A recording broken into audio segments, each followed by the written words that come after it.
Members, welcome. I'm Seamus, your Whisky Club buyer and ambassador, and today I'm really lucky to be joined by Jonnie Edwards. Jonnie Edwards is a whisky specialist, but also someone who spent 6 years at the Lark Distillery, and he's going to talk us through the difference between our fantastic Australian whisky industry and the new and upcoming Kiwi industry. 10, 15 years ago, we would have been looking at Lark, Sullivan's Cove, Overeem, Bakery Hill. These guys, they had whisky on the market for around $100 a bottle, believe it or not, on the shelf back then. And there's a lot of us that have gotten into whiskey probably over the last few years who would have absolutely killed to try that whiskey from 10 or 15 years ago. And honestly, good luck trying to find those whiskies now, because you're paying 5 times the price for those whiskies now. Yeah, I'm not thrilled about that. I can tell you, it's not always as easy as it looks, but that takes us to New Zealand. And if you could tell us a little bit about what's coming out of New Zealand. Obviously, we've been on this journey with this whiskey, but about that whole Kiwi category.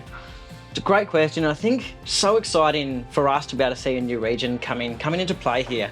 Look, we've seen the emergence of Australia over the last few years, India, Taiwan, even US single malt, and just being a part of watching this region come about, and also been a part of a big launch into Australia from Pocono Whisky here. Well, I think you're absolutely right, and there's that special thing of they were kind of framing up this ode to Scotch. 100%, and we always look at Australian distilleries as well. They're very focused on local ingredients, using the local casks, local barley, and we're seeing that with New Zealand distilleries as well. As they're popping up, they're all using the same barley, local water sources, so they do have a fantastic terroir of their environment. This is a whiskey that we've both been really excited about. I mean, I remember when we first saw that spirit. Do you want to take everyone through what's making this Pocono Whisky Club edition so special? For me, I guess for all of us at the Whisky Club as well, this has actually been a journey we've been on with Pocono for the last few years, and watching them with their spirit, super clean. It's got so many tropical fruits coming out of it. Got the really nice, rich, oily malt character as well, and some really bright citrus.